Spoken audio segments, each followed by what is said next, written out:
আসসালামু আলাইকুম। আজকে আমি তৈরি করবো হচ্ছে চিকেন খ্যাপসা। খ্যাপসার জন্য এখানে হচ্ছে আমার 1 কেজি চাল আছে, 2টা আমি মুরগি নিয়েছি। মুরগি হচ্ছে আমি 4টা পিস করে নিয়েছি একটা মুরগি। এখানে হচ্ছে আমি রেড চিলি নিয়েছি 4টা। এখানে হচ্ছে ড্রাই লেমন নিয়েছি 2টা হচ্ছে চিকেন স্টক। তেজপাতা এখানে 2টা আমি ভেঙে নিয়েছি, স্টার এনিস 1টা, কালো এলাচ 1টা, 3টা দারচিনি আর 4টা হচ্ছে এলাচ নিয়েছি। আদা রসুন পেস্ট 3 টেবিল স্পুন, পেঁয়াজ দিয়েছি আমি 2টা। এখানে হচ্ছে আমার টমেটো পেস্ট লাগবে হচ্ছে ফুল 1টা। আর মশলা দিয়েছি এখানে হচ্ছে আমার খোসা মশলা আর হচ্ছে সাথে আমার মিক্স মশলা মিক্সড আছে।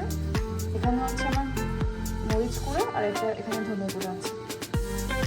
আমি রান্না শুরু করব। এখানে আমি যে চালটা নিয়েছি এটা হচ্ছে আমি ভিজিয়ে রাখবো আধা ঘন্টার জন্য। এখন আমি এখানে তেল দিয়ে নিব। তেল একটু আমি এখানে বেশি দেবো।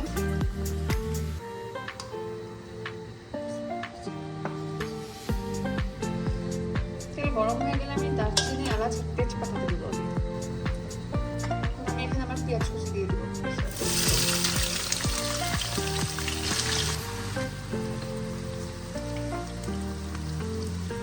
এখন আমি এখানে লবণ দিয়ে দিচ্ছি।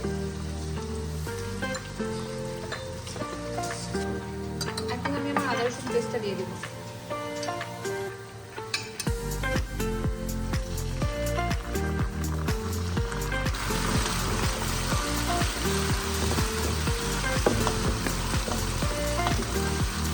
এখানে আমি আমার চিকেনগুলো দিয়ে দিব।